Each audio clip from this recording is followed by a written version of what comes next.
যে সমস্ত সিংহ রাশি বা লগ্নের মানুষরা পেশাগত কারণে বেশ দুরবস্থার মধ্যে রয়েছেন, দুশ্চিন্তার মধ্যে রয়েছেন, সমস্যার মধ্যে রয়েছেন, সেই সমস্ত মানুষদের কিন্তু অনেকটাই সাবধানতা অবলম্বন করতে হবে, অনেকটাই কশাস থাকতে হবে। রাগ, জেদ, তেজ অল্প বিস্তর বাড়তে পারে। ব্যক্তিত্বের বিকাশ সিংহের ক্ষেত্রে দেখতে পাওয়া যাবে। হঠাৎ করে কিছু উপার্জনের সম্ভাবনা সেটা সিংহের ক্ষেত্রে দেখতে পাওয়া যায়। এবং যে সমস্ত সিংহ রাশি বা লগ্নের মানুষদের পঞ্চমে, একাদশে শুক্র অবস্থান করে রয়েছে, ইনফ্যাক্ট যাদের অষ্টমে শুক্র অবস্থান করে রয়েছে, তাদের ক্ষেত্রেও কিন্তু কিছু অর্থনৈতিক সুযোগ সামনে আসতে পারে। 12 তারিখ থেকে 17 তারিখ পর্যন্ত বাবার শরীর স্বাস্থ্য নিয়ে দুশ্চিন্তাগ্রস্ত হয়ে পড়তে পারেন এবং এই সময় কিছু প্রাপ্তি যোগ সেটাও সিংহের ক্ষেত্রে দেখতে পাওয়া যায়। বিয়ের কথাবার্তা ফাইনালাইজ হওয়ার সম্ভাবনা দেখতে পাওয়া যায়। নতুন কোনো সম্পর্কে জড়াতে পারেন সিংহ রাশি বা লগ্নের মানুষরা। নাম, যশ, সম্মান ইত্যাদি বৃদ্ধির সংযোগ রয়েছে। বন্ধুভাগ্য সিংহের ক্ষেত্রে বিরাট ভালো নয়। তবে কিছু কিছু ক্ষেত্রে যেখানে বন্ধুত্বের মধ্যে প্রফেশনাল রিলেশনশিপ আছে, সেখানে কিন্তু উন্নতির সংযোগ অনেক অনেক বেশি। কোন বিষয়টি আপনার জন্য শুভ, কোন বিষয়টি আপনার জন্য অশুভ, সেদিকে খেয়াল রাখতে হবে। তার সঙ্গে সঙ্গে অনৈতিক বিষয়গুলি থেকে নিজেকে দূরে সরিয়ে রাখতে হবে। প্রেমের ক্ষেত্রে কিছুটা ভুল বোঝাবুঝি তৈরি হতে পারে এবং সেই ভুল বোঝাবুঝি কিন্তু বেশ খানিকটা সমস্যাও সৃষ্টি করতে পারে। মানুষকে সাহায্য যেমন করতে পারেন, ঠিক তেমনভাবেই মানুষের কাছ থেকেও কিছু সাহায্য প্রাপ্ত হওয়ার সম্ভাবনা দেখতে পাওয়া যায়।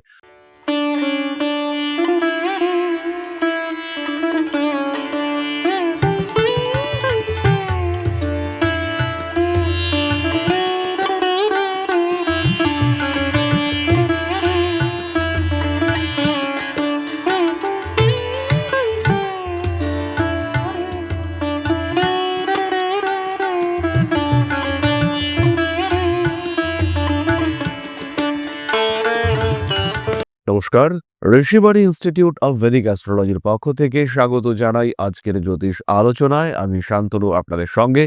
আলোচ্য বিষয় রাশিফল। সিংহ রাশি 2025-এর জানুয়ারি মাস। কালপুরুষের পঞ্চম রাশি রবির দ্বারা প্রভাবিত এই রাশি বেশ ক্রিয়েটিভ, স্থিতিশীল, স্থির দায়িত্বপরায়ণ এবং ভীষণ রেসপন্সিবল সিংহ রাশি, সিংহ লগ্নের মানুষজন। এদের জন্য 2025-এর জানুয়ারি কি ঘটতে চলেছে? দ্বাদশে মঙ্গল অবস্থান করে রয়েছেন, দশমে দেবগুরু বৃহস্পতি, দুজনেই বক্রী। তার সঙ্গে সঙ্গে শনিদেব, তিনি সপ্তমে অবস্থান করে রয়েছেন, অষ্টমে রাহু, দ্বিতীয় কেতু। ফাইন্যান্সিয়াল দিক থেকে বেশ স্ট্রেসের মধ্যেই রয়েছেন সিংহ রাশি, সিংহ লগ্নের মানুষরা। তাদের জন্য কি ঘটতে পারে, কি ঘটতে চলেছে আগামী 1 মাস, সেটাই আমরা আলোচনা করবার চেষ্টা করব। প্রথমেই বলি, সিংহ রাশির মানুষদেরকে কিন্তু শরীর স্বাস্থ্যের দিকে খেয়াল রাখতে হবে। স্পেশালি যারা স্কিন নিয়ে ওয়ারিড, যাদের চুল উঠে যাচ্ছে বলে ভীষণ দুশ্চিন্তার মধ্যে রয়েছেন, যে সমস্ত সিংহ রাশি বা লগ্নের মানুষরা পেশাগত কারণে বেশ দুরবস্থার মধ্যে রয়েছেন, দুশ্চিন্তার মধ্যে রয়েছেন, সমস্যার মধ্যে রয়েছেন, সেই সমস্ত মানুষদের কিন্তু অনেকটাই সাবধানতা অবলম্বন করতে হবে, অনেকটাই কশাস থাকতে হবে। শরীর স্বাস্থ্যের ক্ষেত্রে এটাও বলা যায় যে বড় প্রবলেম কিন্তু সিংহের ক্ষেত্রে কিছু নেই, কিন্তু ছোট ছোট বিষয় নিয়ে সিংহ সমস্যায় পড়তে পারেন। রান্না করছেন, গরম জল ছিটকে গায়ের উপর চলে এলো এবং হাত বা গা একটু পুড়ে গেল, কিছুটা দগ্ধ হলেন, এই সমস্যা আসতে পারে। তার সাথে রান্নাবান্না করছেন কিংবা কোনো একটা প্রয়োজনীয় কাজ করলেন, হঠাৎ করে হাতটা কেটে গেল, এইরকম ছোটখাটো সমস্যা সেটা হতে পারে। এবং যদি এটা হয়, তাহলে সেটা কিন্তু আপনাকে বেশ ভোগাবে। এরই সঙ্গে সঙ্গে আরেকটি বিষয় খেয়াল রাখতে হবে, সমস্যা ছোট হতে পারে, স্পেশালি শারীরিক সমস্যা, সেটাকে ইগনোর করা কিন্তু যাবে না। পড়াশোনার ক্ষেত্রে বেশ উন্নতি করতে পারবেন সিংহ রাশি বা লগ্নের মানুষরা। স্পেশালি প্রফেশনাল ট্রেনিং যারা নিচ্ছেন, যারা কর্মমুখর কাজের সঙ্গে যুক্ত, সেই সমস্ত মানুষদের ক্ষেত্রে উন্নতির সংযোগ অনেকটাই বেশি।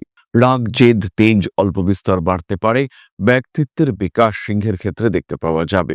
হঠাৎ করে কিছু উপার্জনের সম্ভাবনা সেটা সিংহের ক্ষেত্রে দেখতে পাওয়া যায়। এবং যে সমস্ত সিংহ রাশি বা লগ্নের মানুষদের পঞ্চমে, একাদশে শুক্র অবস্থান করে রয়েছে, ইনফ্যাক্ট যাদের অষ্টমে শুক্র অবস্থান করে রয়েছে, তাদের ক্ষেত্রেও কিন্তু কিছু অর্থনৈতিক সুযোগ সামনে আসতে পারে। টাকা পয়সার ক্ষেত্রে উন্নতির সম্ভাবনা বাড়তে দেখতে পাওয়া যাবে। পারিপার্শ্বিক পরিবেশে গুরুত্ব বৃদ্ধির সংযোগ দেখতে পাওয়া যায়। নাম, যশ, প্রভাব, প্রতিপত্তি ইত্যাদি বৃদ্ধির সম্ভাবনা অনেকটাই বেশি। পুরনো শত্রুতা সেটাও জেগে উঠতে পারে। অর্থনৈতিক ক্ষেত্রে সচ্ছলতা বাড়তে দেখতে পাওয়া যাবে সিংহের ক্ষেত্রে। বাড়িঘর পরিবর্তনের সিদ্ধান্ত এই মাসে না নেওয়াটাই আপনার জন্য বেটার। কন্যা সন্তানের স্বাস্থ্য নিয়ে কিংবা ছোট বোনের স্বাস্থ্য নিয়ে সিংহ একটু দুশ্চিন্তায় পড়তে পারেন। 15 তারিখ থেকে 28 তারিখ পর্যন্ত এই দুশ্চিন্তা বৃদ্ধির সম্ভাবনা অনেকটাই বেশি। গুপ্ত শত্রুতা বৃদ্ধির সংযোগ দেখতে পাওয়া যায়। রাজনৈতিক ক্ষেত্রে কিছু অস্থিরতা বাড়তে চলেছে। গোপন কর্মে সাফল্য প্রাপ্তির সংযোগ বাড়তে দেখতে পাওয়া যাবে। হঠকারী সিদ্ধান্ত সিংহের জন্য বিপজ্জনক হতে পারে। 12 তারিখ থেকে 17 তারিখ পর্যন্ত বাবার শরীর স্বাস্থ্য নিয়ে দুশ্চিন্তাগ্রস্ত হয়ে পড়তে পারেন এবং এই সময় কিছু প্রাপ্তি যোগ সেটাও সিংহের ক্ষেত্রে দেখতে পাওয়া যায়। যারা মাল্টিন্যাশনাল কোম্পানিতে চাকরি করছেন, কোনো রকম শত্রুতা, কোনো রকম অভিসন্ধি, কোনো রকম ষড়যন্ত্র, সেখান থেকে নিজেকে দূরে সরিয়ে রাখবেন। যত রকম পরনিন্দা পরচর্চা হচ্ছে সেখান থেকে নিজেকে দূরে সরিয়ে রাখবেন। পদোন্নতির সম্ভাবনা দেখতে পাওয়া যায়। বিনোদন, ভ্রমণ ইত্যাদির পরিকল্পনা অবশ্যই করতে পারেন। অর্থনৈতিক ক্ষেত্রে উন্নতির সুযোগ বাড়তে দেখতে পাওয়া যাবে। পুরনো কোনো সমস্যা, পুরনো কোনো অশান্তি আবার জেগে উঠতে পারে। পেশাগত ক্ষেত্রে স্থিতিশীলতা বাড়তে দেখতে পাওয়া যাবে। ভাবনা চিন্তার গভীরতা অবশ্যই বাড়বে। ব্যবসার ক্ষেত্রে সিংহ কিন্তু বড় ইনভেস্টমেন্ট এই মাসে করতে পারেন। পার্টনারশিপ আপনার জন্য শুভ। পার্টনার সিলেকশনের ক্ষেত্রে পুরনো ইতিহাস অবশ্যই ঘেঁটে দেখতে হবে। রাগ, জেদ, তেজ ইত্যাদির উপরে নিয়ন্ত্রণ রাখার চেষ্টা অবশ্যই করা উচিত। গোপন কর্মে সাফল্য প্রাপ্তির সংযোগ অনেক অনেক বেশি। ফটকা টাকা পয়সা উপার্জনের সম্ভাবনা রয়েছে। প্রিয় ব্যক্তির স্বাস্থ্য নিয়ে কিছুটা দুশ্চিন্তাতে আপনি অবশ্যই পড়তে পারেন। ক্ষমতাশালী ব্যক্তিবর্গের দ্বারা উপকৃত হওয়ার সম্ভাবনা দেখতে পাওয়া যাবে। বিয়ের কথাবার্তা ফাইনালাইজ হওয়ার সম্ভাবনা দেখতে পাওয়া যায়। নতুন কোনো সম্পর্কে জড়াতে পারেন সিংহ রাশি বা লগ্নের মানুষরা। ডেডিকেশনের মাত্রা আরেকটু বাড়াতে হবে। প্রেম, ভালোবাসা ইত্যাদির ক্ষেত্রে কিছু গোপনীয়তা বজায় রাখার প্রয়োজন সৃষ্টি হতে পারে। একাধিক সম্পর্কেও সিংহ কিন্তু জড়িয়ে পড়তে পারেন। নিজের উপর কিছুটা নিয়ন্ত্রণ রাখতে হবে। যে কোনো রকম অ্যাডিকশন এই মাসে কিন্তু অ্যাভয়েড করার চেষ্টা করা উচিত। খাদ্য সংক্রান্ত বিষক্রিয়াও মারাত্মক হতে পারে। অর্থভাগ্য ভালো হচ্ছে। পেশা, স্বনিযুক্তি পেশা, শেয়ার ট্রেডিং প্রত্যেকটি ক্ষেত্রে ইমপ্রুভমেন্ট দেখতে পাওয়া যাবে। শেয়ার মার্কেটের অবস্থাও সিংহের জন্য ভালো হতে দেখতে পাওয়া যাবে এবং তার কারণে সিংহ কিন্তু ধীরে ধীরে নিজের একটা জায়গা তৈরি করতে পারবেন। একটা স্টেবিলিটি ফ্যাক্টর সিংহের ক্ষেত্রে নিঃসন্দেহে বাড়তে দেখতে পাওয়া যাবে। নাম, যশ, সম্মান ইত্যাদি বৃদ্ধির সংযোগ রয়েছে। বন্ধুভাগ্য সিংহের ক্ষেত্রে বিরাট ভালো নয়। তবে কিছু কিছু ক্ষেত্রে যেখানে বন্ধুত্বের মধ্যে প্রফেশনাল রিলেশনশিপ আছে সেখানে কিন্তু উন্নতির সংযোগ অনেক অনেক বেশি। এই মাসে সিংহকে কয়েকটি বিষয় খেয়াল রাখতে হবে। একটু জাজমেন্টাল হতে হবে। কোন বিষয়টি আপনার জন্য শুভ, কোন বিষয়টি আপনার জন্য অশুভ, সেদিকে খেয়াল রাখতে হবে। তার সঙ্গে সঙ্গে অনৈতিক বিষয়গুলি থেকে নিজেকে দূরে সরিয়ে রাখতে হবে। খুব কঠিন সিদ্ধান্ত নেওয়ার প্রয়োজনীয়তা সৃষ্টি হতে পারে। আগে পিছে চিন্তা করে সাবধানভাবে সিদ্ধান্ত গ্রহণ করুন। নিশ্চিন্তে থাকুন, জীবনে উন্নতি আসবে। হয়তো সেই উন্নতি কিছুটা বিলম্বিত হতে পারে, কিন্তু ইমপ্রুভমেন্ট আসবে। কোনো রকম হঠকারী সিদ্ধান্ত জানুয়ারি মাসে সিংহ নেবেন না। ভাবনা চিন্তা করে, ৭-৫ ভেবে আগামীর কথা চিন্তা করে সিদ্ধান্ত গ্রহণ করুন এবং নিজের দক্ষতা, নিজের যোগ্যতা সেটাকে সামনে রেখে কিভাবে জীবনে এগিয়ে যাবেন তার প্রচেষ্টা করুন। অবশ্যই সফল হবেন সিংহ রাশি বা লগ্নের মানুষরা। চলে আসি নাক্ষত্রিক আলোচনায়। প্রথমে মূলা নক্ষত্রের জাতক বা জাতিকা জেদ বাড়বে। দৃঢ়চেতা মানসিকতা সেটা বাড়তে দেখতে পাওয়া যাবে। রেসপন্সিবিলিটি লেভেল সেটাও কিন্তু আপনার ক্ষেত্রে বাড়তে পারে। পারিপার্শ্বিক পরিস্থিতির জটিলতা বৃদ্ধির সম্ভাবনা দেখতে পাওয়া যায়। আনুষঙ্গিক ক্ষেত্রে কিছুটা সমস্যার মধ্যেই সিংহ পড়তে পারেন। রাগ, জেদ, তেজের উপরে নিয়ন্ত্রণ রাখবার চেষ্টা করতে হবে। হাঁটুর নিচের অংশের কোনো ব্যথার কারণে কষ্টপ্রাপ্ত হতে পারেন। প্রেমিক কিংবা প্রেমিকার স্বাস্থ্য নিয়ে অল্প বিস্তর দুশ্চিন্তা বাড়তেই পারে। তারই সঙ্গে সঙ্গে উচ্চশিক্ষার সূত্রে বিদেশ যাত্রা, দূরদেশ যাত্রা ইত্যাদির সংযোগ দেখতে পাওয়া যায়। প্রেমের ক্ষেত্রে কিছুটা ভুল বোঝাবুঝি তৈরি হতে পারে এবং সেই ভুল বোঝাবুঝি কিন্তু বেশ খানিকটা সমস্যাও সৃষ্টি করতে পারে। পরবর্তী নক্ষত্র পূর্ব ফাল্গুনী, কাজের সুযোগ বাড়তে চলেছে। নতুন ব্যবসায় অংশগ্রহণ করতে পারেন। ভাবনা চিন্তার গুরুত্ব বাড়তে দেখতে পাওয়া যাবে। ভালোবাসার মানুষদের সঙ্গে কিছুটা সম্পর্ক খারাপ হওয়ার একটা সম্ভাবনা দেখতে পাওয়া যায়। কোনো ধরনের ইনভেস্টমেন্টে সমস্যায় পড়তে পারেন ভরণী। বাড়ির বয়স্ক সদস্যদের স্বাস্থ্য নিয়ে বাড়তে পারে দুশ্চিন্তা। কর্মক্ষেত্রে উন্নতির সুযোগ আসতে দেখতে পাওয়া যাবে। ভরণী নক্ষত্রের মানুষরা নতুন কোনো রিলেশনশিপে জড়িয়ে পড়তে পারেন। নাম, যশ, প্রভাব, প্রতিপত্তি ইত্যাদি বাড়বে। পূর্ব ফাল্গুনের ক্ষেত্রে মানুষকে সাহায্য যেমন করতে পারেন, ঠিক তেমনভাবেই মানুষের কাছ থেকেও কিছু সাহায্য প্রাপ্ত হওয়ার সম্ভাবনা দেখতে পাওয়া যায়। পূর্ব ফাল্গুনী নক্ষত্রের মানুষদের ক্ষেত্রে কার্মিক উন্নতির সুযোগ বাড়তে দেখতে পাওয়া যাবে। বড় কাজে হাত দেওয়া যেতে পারে। পায়ের নিচের অংশে ব্যথা, আঘাত প্রাপ্তির সম্ভাবনা রয়েছে। পরবর্তী নক্ষত্র উত্তর ফাল্গুনী, রাজনৈতিক ক্ষেত্রে উন্নতি আসবে। টাকা পয়সার অবস্থা কিন্তু বেশ ভালো হতে চলেছে। নতুন কোনো বন্ধুত্ব, নতুন কোনো সম্পর্কের কারণে লাভবান হতে পারেন। লং টার্মের রিলেশনশিপে যাওয়ার সংযোগ দেখতে পাওয়া যায়। শিরদাঁড়ায় আঘাতপ্রাপ্তির সম্ভাবনা রয়েছে। কোনো বিচার ব্যবস্থা, কোনো আইনি ব্যবস্থার কারণে সমস্যাগ্রস্ত হয়ে পড়তে পারেন। প্রেমিক কিংবা প্রেমিকার স্বাস্থ্য নিয়ে দুশ্চিন্তা বৃদ্ধির সম্ভাবনা দেখতে পাওয়া যায়। কখনো কখনো আইনি জটিলতার শিকার হওয়ার সংযোগ এটাও সৃষ্টি হতে পারে। অর্থনৈতিক দিক থেকে কিছু সমস্যা অবশ্যই আসতে পারে। প্রেমের ক্ষেত্রে বাধা আসার সম্ভাবনা রয়েছে। ভাবনা চিন্তার গভীরতা অবশ্যই বাড়বে। ক্রিয়েটিভ কাজকর্মে উন্নতি করতে পারবেন। সোশ্যাল মিডিয়ায় আপনার জনপ্রিয়তা বাড়তে দেখতে পাওয়া যাবে। চলে আসবো আমরা প্রতিকার সংক্রান্ত আলোচনা প্রসঙ্গে। প্রথমেই বলি, সিংহ রাশি বা লগ্নের মানুষরা ধারণ করুন সানস্টোন ব্রেসলেট এবং তার সঙ্গে সঙ্গে সম্ভব হলে একমুখী রুদ্রাক্ষ। একমুখী রুদ্রাক্ষ ধারণ করা যদি কঠিন হয়ে থাকে, অবশ্যই ধারণ করুন তিনমুখী রুদ্রাক্ষ। মাতঙ্গী স্তোত্র পাঠ আপনাদের জন্য অত্যন্ত শুভ। নিজের জন্য, নিজের পরিবারের জন্য সুরক্ষার একটা চেষ্টা করা, এটা অবশ্যই করা যেতে পারে। এরই সঙ্গে সঙ্গে বয়স্ক মানুষদের কিছু শীতকালীন পোশাক দান, এটাও আপনাদের জন্য অত্যন্ত শুভ। তাহলে এবার আমরা চলে আসব আলোচনার পরবর্তী পর্যায়ে। তবে তার আগে ছোট্ট একটি মানবিক আবেদন নিয়ে আজকে আমি আপনাদের সাথে। পরম ব্রহ্ম মিলন মঠ ও সেবাশ্রম অধ্যাত্ম, সেবা এবং প্রকৃতি পূজনে সম্পূর্ণ নিয়োজিত একটি সংস্থা। সম্পূর্ণ স্বেচ্ছাসেবী এবং সমাজ কল্যাণমূলক এই সংস্থা।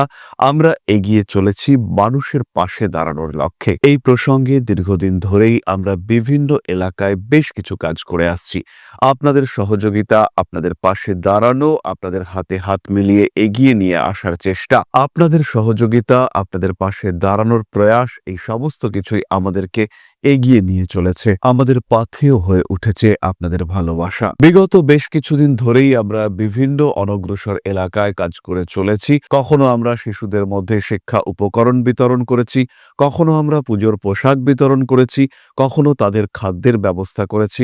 আমরা কন্টিনিউয়াসলি তাদের পড়াশুনোর জন্য 2টি ফ্রি কোচিং সেন্টার শুরু করেছি। তাদের মধ্যে ক্রিয়েটিভ অ্যাক্টিভিটিগুলিকে জাগ্রত করবার জন্য সম্পূর্ণ বিনামূল্য একটি নৃত্য শিক্ষা প্রশিক্ষণের ব্যবস্থা, সেটা আমরা করতে সক্ষম হয়েছি। এবং এই প্রত্যেকটি পদক্ষেপেই আমরা পেয়েছি আপনাদের সঙ্গ, আমরা পেয়েছি আপনাদের সহযোগিতা, আমরা পেয়েছি আপনাদের ভালোবাসা। আমরা শীতকালে কম্বল বিতরণ করেছি, আমরা মায়েদের মধ্যে খাদ্য উপকরণ, পুষ্টি উপকরণ বিতরণ করেছি, আমরা বিতরণ করেছি ডেঙ্গুর সময় প্রচুর মশারি। এই প্রত্যেকটি কাজেই আপনারা ছিলেন আমাদের পাশে। বর্তমানে মানুষের ভালোবাসায় আমরা ধীরে ধীরে আরেকটু বড় হয়ে উঠছি। এই অবস্থায় বর্তমান পরিস্থিতিতে এই কাজগুলিকে আরো এগিয়ে নিয়ে যাওয়ার জন্য, সুষ্ঠুভাবে করবার জন্য প্রয়োজন একটি পরিকাঠামো। তাই আমরা চিন্তা ভাবনা করছি একটি আশ্রম ফরমেশনের, এবং এর জন্য প্রয়োজন জমি, এর জন্য প্রয়োজন পরিকাঠামো। তাই যারা আমাদের সাবস্ক্রাইবার রয়েছেন, যারা আমাদের ভিউয়ার রয়েছেন, যারা আমাদের ফলোয়ার রয়েছেন,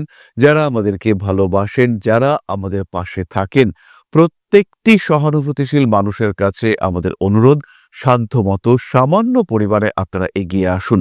বিন্দু বিন্দুতে সম্পূর্ণ হবে সিন্ধুর গঠন, তৈরি হবে পরম ব্রহ্মমিলন মঠ ও সেবাশ্রমের পরিকাঠামো। তাই যারা বিভিন্ন সময় বিভিন্ন অবস্থায় মানুষের পাশে গিয়ে দাঁড়ান, যারা প্রকৃতিকে ভালোবাসেন, যারা জীবনকে এগিয়ে নিয়ে যাওয়ার পথে অন্যকে সাহায্য করতে পছন্দ করেন, সেই রকম প্রত্যেকটি মানুষের কাছে আমাদের সাধারণ অনুরোধ, আমাদের এই মহৎ উদ্দেশ্যকে সফল করে তুলবার জন্য যতটুকু সম্ভব, যতটুকু সাধ্য, অবশ্যই এগিয়ে আসুন। বাড়িয়ে দিন সামান্য সহযোগিতার হাত। অধ্যাত্ম, সেবা এবং প্রকৃতি পূজনের এই মহান কর্মে, মহান ব্রতে ব্রতী হয়েছি আমরা। আমাদের সঙ্গে হাতে হাত মিলিয়ে আপনারাও যতটুকু সম্ভব এগিয়ে আসুন। সবার প্রচেষ্টায় এই বিরাট কর্মযজ্ঞ সাফল্যমণ্ডিত হবে। সবাইকে জানাই অগ্রিম ধন্যবাদ। আমরা জানি আপনাদের সহযোগিতা আমরা পাবো। বেশ কিছুদিন ধরেই বহু মানুষ আমাদেরকে সাহায্য করে চলেছেন, কারণ আমাদের ইন্ডিভিজুয়াল সামর্থ্য অতি ক্ষুদ্র। তার মাধ্যমে এই মহৎ কার্যগুলিকে সম্পূর্ণ করা সম্ভব নয়। তাই প্রত্যেকের ছোট্ট ছোট্ট সহযোগিতার হাত আমাদেরকে এগিয়ে নিয়ে চলেছে। আমরা এগিয়ে চলেছি সাফল্যের লক্ষ্যে। আপনাদের ভালোবাসা এভাবেই আমাদের পাশে থাক, আমরা সফল হবই। তাহলে আমরা ফিরে আসি আবার মূল আলোচনা প্রসঙ্গে। আপনাদের প্রশ্নের উত্তর খোঁজার চেষ্টা করি আমি। প্রশ্ন করেছেন Jayanta Kansabanik, date of birth 4/6/1973, সময় 7:50 AM, place of birth Uttarpara. বাকি জীবনটা কেমন কাটবে? জব, ফ্যামিলি, বড় কিছু এক্সপেক্ট করা যায় কি? শেষ থেকে শুরু করি। বড় কিছু এক্সপেক্ট করতে পারেন, কিন্তু সেই পরিমাণ পরিশ্রম করবার ক্ষমতার একটা অভাব, সেটা আপনার ক্ষেত্রে রয়েছে। ফ্যামিলি লাইফ মাঝারি, 2টি সন্তানের সংযোগ রয়েছে। পরবর্তী জীবন আপনার জন্য খুব একটা সমস্যা সংকুল নয়। কখনো কখনো অস্থিরতা বাড়তে পারে। ফাইন্যান্সিয়াল স্ট্রেসের মধ্যে যতটা কম যাবেন সেটাই আপনার জন্য শুভ। নতুন ইনভেস্টমেন্ট না করাটাই বেটার। তবে জানুয়ারি ২০২৭-এর পর থেকে অর্থনৈতিক ক্ষেত্রে কিছুটা বেটারমেন্ট আপনি দেখতে পাবেন। আগামীর দিনগুলি ভালো আসতে চলেছে, এই শুভকামনা অবশ্যই আমরা করতে পারি। তাহলে আমরা চলে এসেছি আলোচনার একদম শেষ পর্যায়ে। সবাই সুস্থ থাকুন, ভালো থাকুন। মা শ্রী শ্রী আদিশক্তির আশীর্বাদে আপনাদের প্রত্যেকের জীবন আরো আরো আরো সুন্দর হয়ে উঠুক। জয় মা আদিশক্তি। নমস্কার।